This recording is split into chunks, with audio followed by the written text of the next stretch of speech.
twajyaga gusenga nyine kubera mama bitewe nuko nyine bose batari bahuje ntago nyine twari tubirimo cyane kandi twari abakristo b'abakatolika baraho nyine urabizi ukuntu abakatolike badakomeza ibintu twarahuye tumaze guhura nyine atangira kunganiriza ansaba kumerekeza aramerekeza ndabyemera nyine aramerekeza tugenda tuganira ariko tunafatanyemo nyine ukuntu nanjye numvaga ko naje guteretwa nagiye kumva numva ikintu cyitwa inkoni indi kubita igahita ifatiraho mbi icyarimwe narafungaga nkajya gusenga naba mvuye gusenga nk'izi saha agasikoro nkagakubita ku munwa isaha za nimugoroba mvuye mu cyumba cy'amasengesho ariko agasikoro numvaga nyine atanga mfite takiya danje nkahita nkubita agasikoro ku munwa ariko nagize nasenze.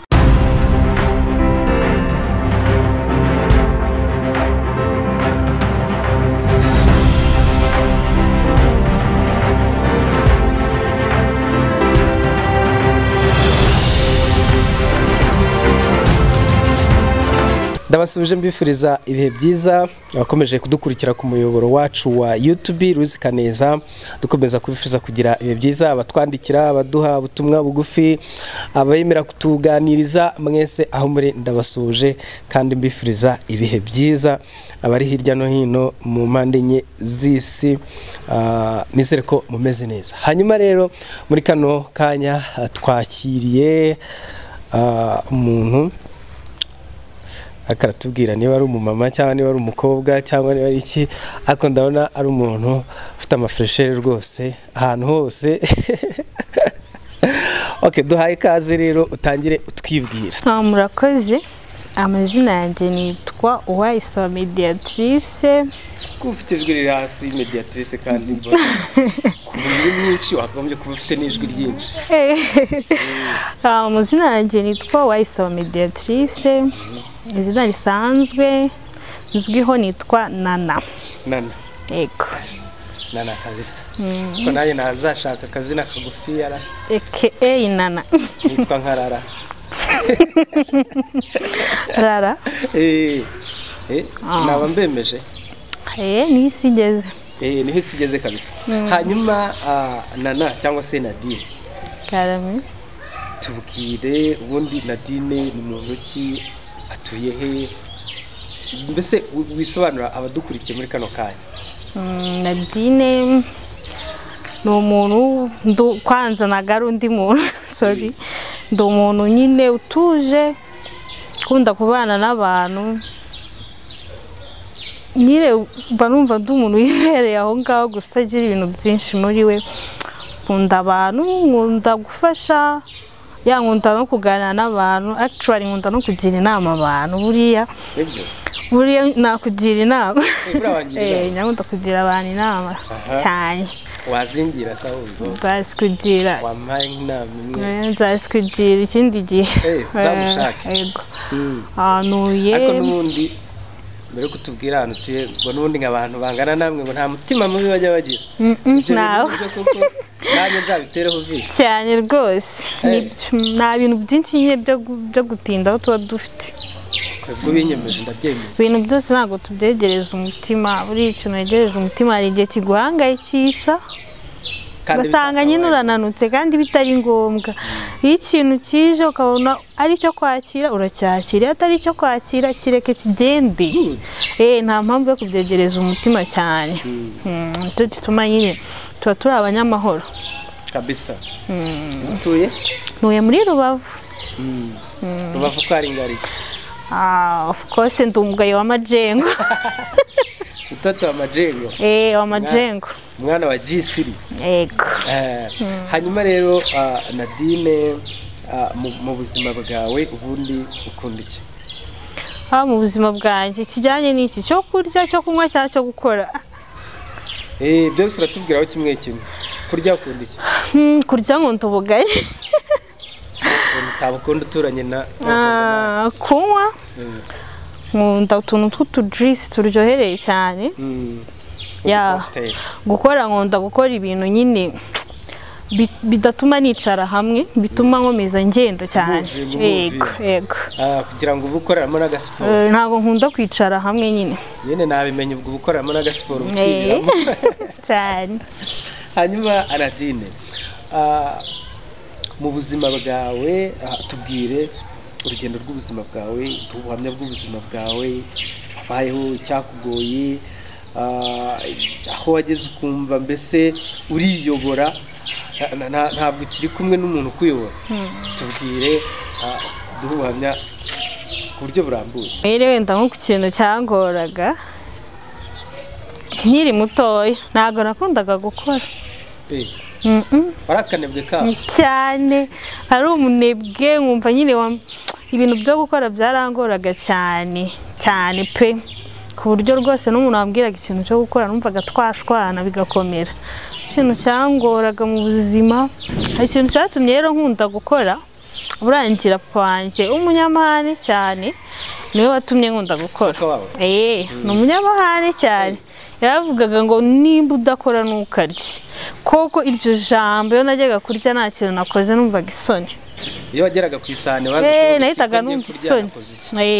Kuko mu rugo njye yashakaga no kunsiga uko hasize ukaza akaba ari ko wasanga, ugasanga nta mpinduka n'iki, ukaba wagisize ukakiyasanga n'isahani.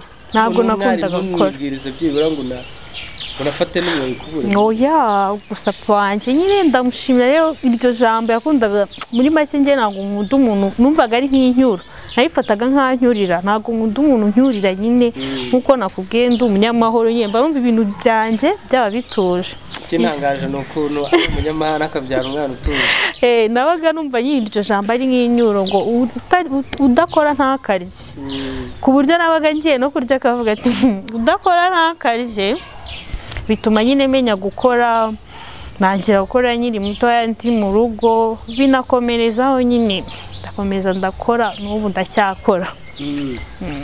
Muri iki gihe se buriya ukora iki, bimeze bite? Yewe muri iki gihe uretse ko nahinduye ibyo nakoraga, muri iki gihe ubu ngubu nsigaye mfite resitora icuruza ibyo kunywa n'ibyo kurya mu gihugu cy'abaturanyi i Goma. Nibwo buzima bwa buri munsi niberamo. Uva agafaranga ugafite?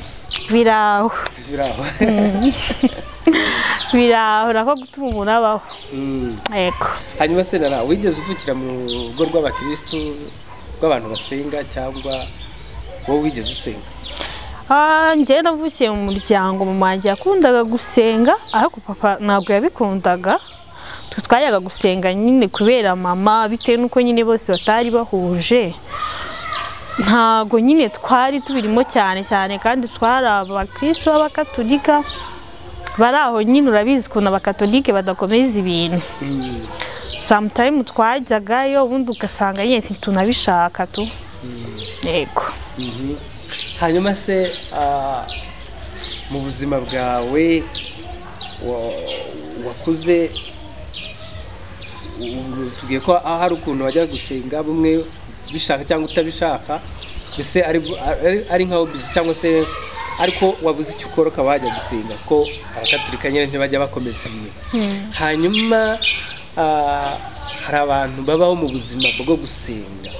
Hanyuma wowe icyo gihe mu buzima bwawe abantu b'abakobwa bahura n'ibi bizazane byinshi, bahura n'ibibazo bitandukanye bibashyira mu bibazo. Wowe wakuze ubana n'umuryango wawe ku buryo bakubaga hafi, bakavuga bati mukobwa wacu reka tukucugire hafi, cyangwa hari ukuntu wabayeho ugera mu buzima bwo kwiyobora ukavuga uti njyewe Nadine ninjye ndifatira umwanzuro w'iki n'iki? Njyewe nakuze kubera nabanaga n'ababyeyi banjye bombi. Mu by'ukuri nubwo papa yari akarishye nyine, ariko nyine ntabwo yakarihaga ngo adutererane. Yaratureraga nyine nk'abana, nta kwiyobora kwari guhari. Twageraga isaha yo gutahiraho, tukagira nyine igihe cyo gutaha cyabaga gihari, nta hantu wajya nyine twakuze mbese turirwa n'ababyeyi gusenga nyine nubwo byari gakeya iyo wabaga utasenze wararyamaga nyine cyangwa nimba hari imirimo ihari ukayikora ariko njye nta nubwo nakundaga kuyikora reka warakanebwe ka cyane ko rero naravukiye no mu bahungu gusa baraguteteshaga baraneteshaga ko nkurikiranye y'abahungu gusa wari queen nari queen cyane rero nyine ubwo nabaga ntagiye gusenga twararyamaga hari ibintu abakatolika bagira cyangwa tukajya kwigira umubatizo ukarisitiya gukomezwa ibintu nk'ibyo nyine nibyo twiberagamo cyangwa ku ishuri bisanzwe ukajya kwiga nyine bisanzwe umuntu wavukiye mu bahungu gusa tubwire ikintu cyiza cy'umukobwa wavukiye mu bahungu gusa cyangwa tubwire ibibazo n'ingorane by'umuntu wavukiye mu bahungu ibibazo n'ingorane maze kwigira hejuru mo gatoya nubwo nyine nangaga gukora ariko nkaza kubikunda naje kubikunda bitewe nuko akenshi nabasaza banjye nakurikiraga babaga bigiye mu byabo nkaza n'ubundi ngasanga bya bindi biri mu rugo ninjye bireba nubwo papa yashyiragamo akantu ariko nkumva n'ubundi ninjye bireba umuhungu n'undi ari kuvuga ntabwo bindeba aheje akajya mu byo ukabuza ikintu akagisubiramo ariko njyewe nyine umwana w'umukobwa narongeraga nkigarura nkabitekerezaho nkabikora ariko nyine byarangoraga cyane iyo nabonaga njyewe nakoze imirimo basaza banjye bigendeye numvaga bingoye cyane pe ariko hari n'ikindi uri buze kutubwira ngo buriya umukobwa wavukiye mu bahungu baramufuhira cyane ntabwo bigeze gukubita basanganye keretse papa niwe wapfuhiraga rwose ntutubeshye aya basaza banjye nyine bo bakundaga kwiga bagabereye mu bintu by'amashuri bavayo bakajya mu yindi mirimo itandukanye yo mu rugo ariko nyine ahubwo papa rero wapfuhiraga regeze gukubita umuhungu tubwire ukuntu byagiye ubundi nawe gutega amatwi nicare ntera agatebe numva ukuntu byagiye hari umunsi ntabwo nawibuka hari nimugoroba nka saa 12:30 kwa kundi batangiye kutabona ndabyibuka nitwikira akajorojo kwa kundi nyine umwana baba bamutumye guhaha ndagenda nkubitana n'umuhungu yari mukuru sha yaranandutaga yari muremure yari muremure nyine ubona ari umuhungu nduta pe basi se mwaranakundana ujya ahubwo nyine ubwo twarahuye tumaze guhura nyine atangira kunganiriza ansaba kumerekeza aramerekeza ndabyemera nyine aramerekeza tugenda tuganira ariko tunafatanyemo nyine ukuntu yewe nanjye numvaga ko naje guteretwa no ikintu cyansiceje ahantu nyine inzira ducamo tujya mu rugo iwacu hari ikigo cya segonderi ukatira munsi aho hantu niyo mbageze nisa ntabwo nshobora kubyibagirwa twari duhagaze tureba nka hari twarebaga hepfo inzira ari iyi ngiyi yo gutambika papa turuka muri iriya twe tureba hepfo my friend twenye twe turi kuganira ibyacu ntabwo twe twamubonye nagiye kumva numva ikintu cyitwa inkoni ya indi kubita igahita ifatiraho mbi icyarimwe umugongo bisa nkaho yatubonye mbere nyine arabanza arabitegura agenda aca inkoni nziza ya danje nshuti yanjye yarakubise uko twagahagaze umuhungu sinamenya aho arengeye dufatanye imeze gutya yari umuhungu muremure umeze nk'akana abona iyo nkoni ndacyayibuka aho hantu niyo maciye mpita mpibuka pe inkoni yahise dufata umuhungu ahita yiruka aranyiruka njya mu rugo ngerageze mu rugo ndongera ndakubitwa ariko ntabwo mbizi neza ko amakuru numva ko yigeze kujya no kumushaka uwo muhungu arongera arambwira ati umva gasopo atansiyo ku mukobwa wanjye ndakubujije cyane uwo muhungu rwose byaviriyemo aho ngaho twajya duhura agahita acariye nanjye ngacariye aragenda araninya koko naho abasaza banjye bo ntabwo bigeze bapfuhira gutya yarandetse yagize ubwoba izo nkoni icyo gihe nyine ntabwo twize twongera kuvugana byarangiriye aho ngaho cyangwa yari mukuru cyane akuruta ku buryo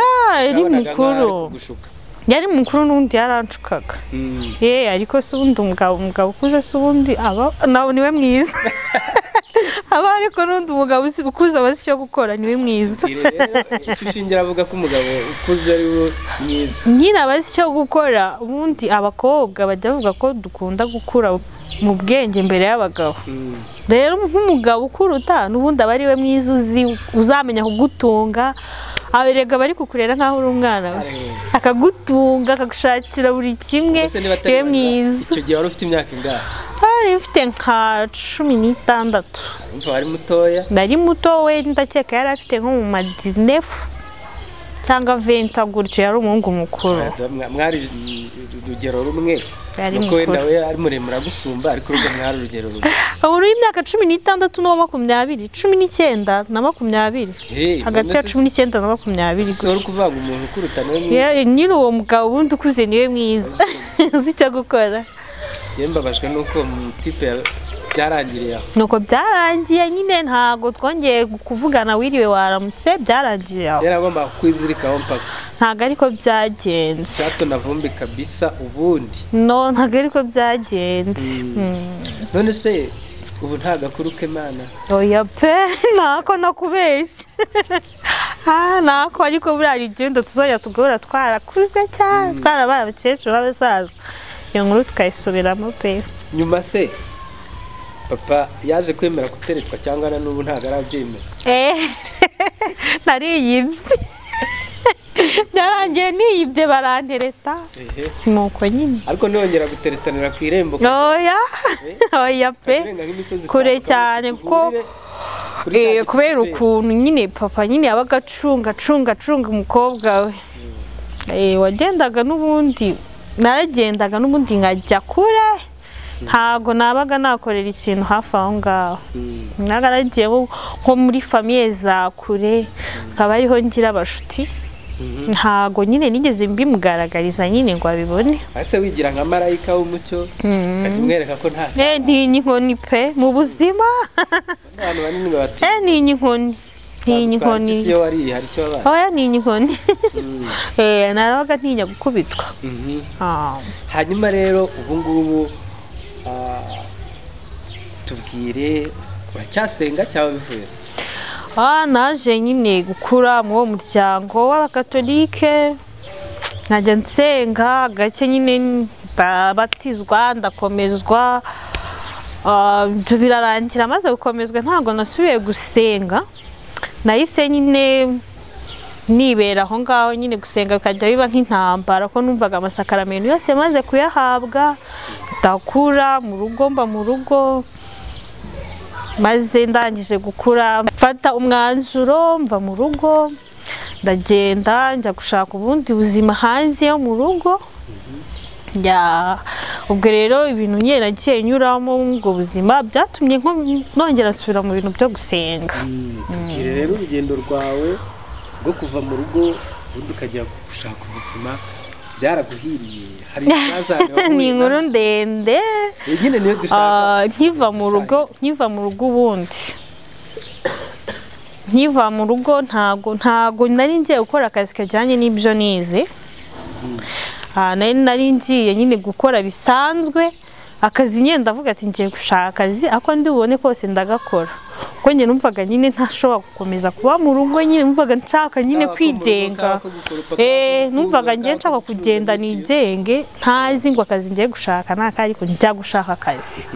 Ndagenda njya mu mujyi umwe mu kino gihugu cy'u Rwanda, akazi ndakabona ndagakora. Niba atari ibanga nakaye kazi wabonye? Akazi ndabonye ni akazi gasanzwe, akazi ko mu kabari. Nabonye akazi ko mu kabari ndagenda ndakora. Yego ntabwo nari nzi kunywa inzoga icyo ari cyo, nyine ibintu by'akabari nyine. Gusa ngiye bitewe n'uko numva akazi kariko kose ndi bubone ndagakora, ako nabonye mbere nako ngako naragenda gakora. Byari bigoye ariko naragenda akora pe ndanabishobora. Nako nyine ntabwo byari byoroshye, ntaragera kwiga kunywa inzoga. Natangiye kwiga kunywa inzoga, nkajya nywa inzoga za zindi nyinshi cyane ahubwo. Na zimwe zikaze? Ko n'ubu nari mfite amaraso mazima atarajyamo alukoro n'imwe. Nkazinywa. Ndazinywa. Ariko si wenda utarajya aho ngaho mbere yo gufata umwanzuro wo kuva mu rugo, nk'umuntu wavukiye mu bahugu gusa ni wowe wabyitekerereje kuvuga uti maze kumera amabere reka nigendera njye gushaka ko nabona akazi ndangije no kwiga cyangwa hari ikindi kintu cyatumye ufata umwanzuro kuva ya nacyo ni kwa kundi nyine wicara wo kumushaka kwigenga bitewe nk'umuntu nyine uba ukuriye mu muryango ugukanira ufite ababyeyi bagukanira ababyeyi bagucunga nyine njye numvaga ntabwo nabikundaga nakubwiye ko njye mu buzima bwanjye nkunda ibintu byo gutuza ntabwo mba nshaka ibintu binjagaraza nimba nyine narumvaga ko kuyoborwa ari ibintu binjagarariza ubwonko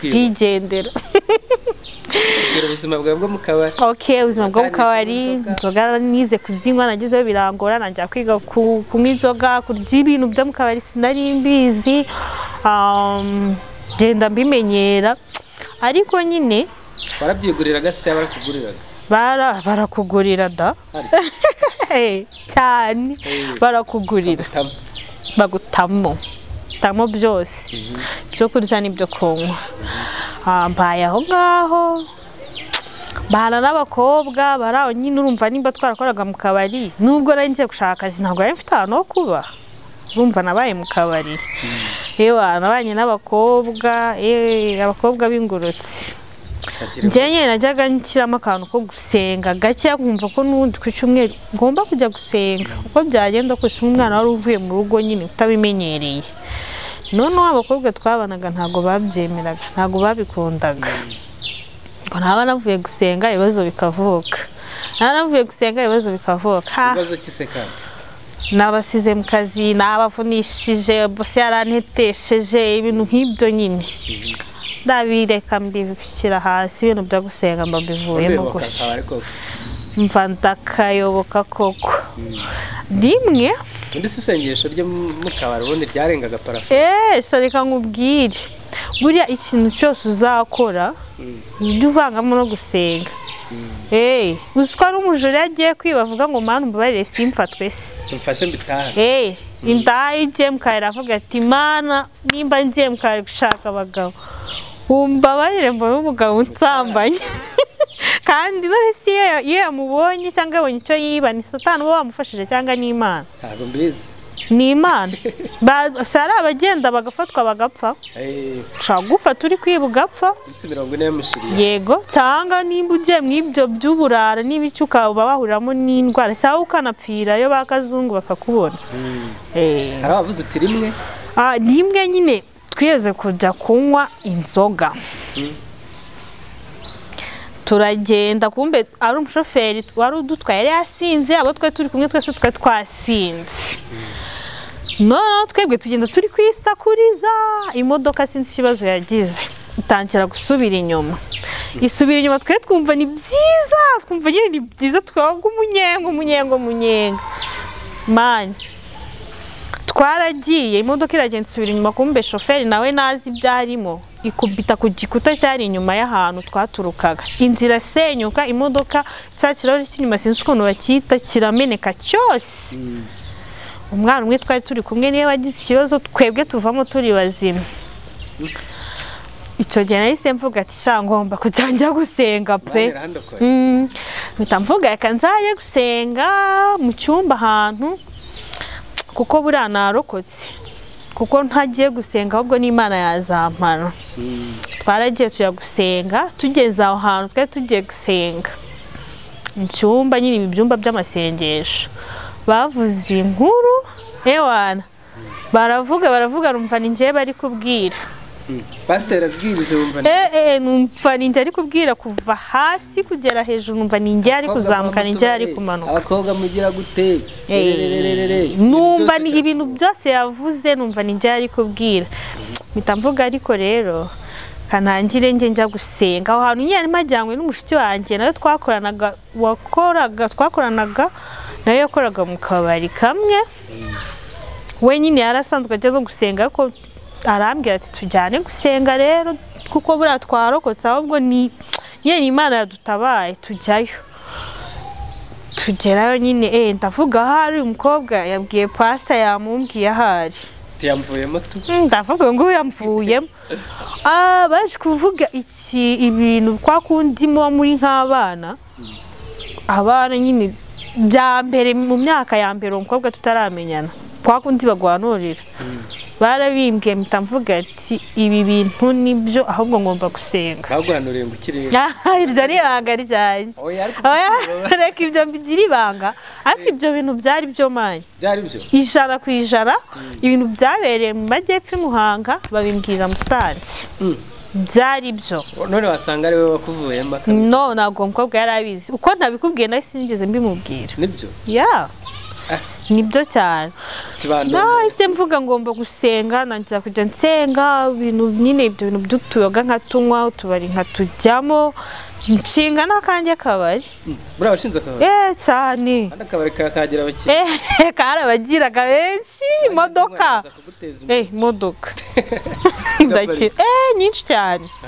iyi modoka zigaparika nkakora abantu bose twari duturanye bahagaritse gukora njye ndakora pe ivumbi riratumuka. ariko kuwa kane narafungaga nkajya gusenga naba mvuye gusenga nk'izi saha agasikoro nkagakubita ku munwa isaha za nimugoroba mvuye mu cyumba cy'amasengesho ariko agasikoro numvaga nyine atanga mfite takiya danje nkahita nkubita agasikoro ku munwa ariko nagize nasenze uwo munsi wo kwa kane nshuti yanjye ikintu cyanteye imbaraga zo gukomeza gusenga niwo munsi nagiraga abakiriya benshi baruta n'abindi minsi nabaga nahereye mu gitondo nasangaga bambuze banegereje bamamagaye mva bagaparika bakanywa kuko nkacuruza. nicyo kintu cyane imbaraga zo gusenga.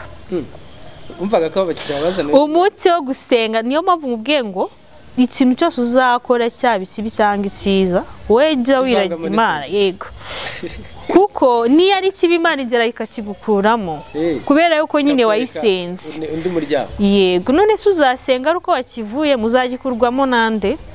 none se ntabwo bigeze baguhanura bati ye mukobwa uza gusenga ugira gute rwose ibyo bintu oya rwose kuko kuvuga ngo twebwe ahantu twasengeraga pasiteri aravuga ati sinzi aho wiyungira n'Imana yawe ufite aho wiyungira n'Imana yawe ntago nyine ndaza kukurondora ngo nkuvuge hano gusa ibyawe urabizi we n'umutima wawe ubizi ibyawe nubona ugomba kubigumamo urabigumamo nubona utagomba kubigumamo urabireka ntago ari ahantu ugenda ngo bakurondore ngo haguruka uvuge ibiki n'ibiki. ariko icyo gihe nabaga mvuye gusenga nkabona abakiriya benshi byamaye imbaraga nyinshi cyane pe nkomeza nsenga imbaraga zo gusenga ziranduta sasa ziranganza ibintu by'ububari mbivamo. kakabari nakomeje gusenga nubwo nyine nagakoraga haraho byageze numva sinkigakunda numva sindi gukunda akabari kandi ari akabari kanjye n'amafaranga aboneka. ariko senda mbere yuko dukomeza muri urwo rugendo rw'akabari nk'umuntu ufite akabari n'abagakoramo nabo barashukwa wowe ntabwo wigeze uhura n'ibishuko igeragezo abagabo bazi urumva n'imodoka zaraparikaga gusa zaraparikaga nyine ibintu byo mu kabari nawe urabizi ni amabara gusa amabara yombi ni amakureri ni mucanganyiko ntabwo byabura uretse ko nyine umuntu ubundi niwe wifatira umwanzuro bitari byo byose. wowe bashaka kukubwira ngo nyura hano kandi wowe ushaka kunyura hano mu by'ukuri ntabwo ushaka kunyura hariya kandi wowe ushaka guca hariya. abantu bo mu kabari njye ntabwo nabacira urubanza umuntu niwe wiha gahunda yo gukora icyo ashaka gukora. niba bakubwiye ngo cana wari ubifite muri gahunda ibyo bishuko nyine nibiza bakagushaka kubwira ati tujye muri ibi ubifite muri gahunda uranagenda tu ariko nimba utabishaka nta mpamvu. nyine impamvu bikuvuga nuko bimenyerewe ko umuntu ukora mu kabari yaba gafite yaba ari nyirako yaba ari ukoramo ari umuseriveri apfa kuba ari akabari tayari bahita bamushyira mu cyiciro cy'abantu bicuruza cyangwa se babonana n'abagabo kenshi. impamvu babifata gutyo ntago nemeranwa n'abantu babifata gutyo kuko hari abana bajya muri kariya kazi kubera ubuzima kuko ariko nyine yabonye nta kandi afite hari n'ababijyamo ari ingeso agiye kugafata nka aderesi. rero ntago nakwemeranywa nabo kuko abo bantu ni abantu babiri batandukanye n'abantu bafite ibyo bashaka bibiri bitandukanye ntago njya nemeranywa nabo. ibishuko biba bihari ariko nakubwiye umuntu yifatira umwanzuro kubijyamo cyangwa ntabijyemo bitewe n'icyamuzanye. Ikindi impamvu nyine nuko akenshi uretse ubu ngubu nk'ubari bwo mu mujyi cyane bwateye imbere, ntago impamvu bavuga ko nyine bahuriramo n'abagabo. Abagabo bundi nibo bantu bo kunywa inzoga, bundi niko twari tubizi. Inzoga neza abagabo. Bakunzi ba Louise Kaneza rero TV, turabashimiye kandi dushimira cyane badufashije muri iki kiganiro, tukwifuriza gukomeza gukomera no gukomera ku Mana w'umugenga wa byose, kuko Imana ariyo itsindishiriza abantu, ubundi tuzahurire mu ijuru. Murakoze cyane.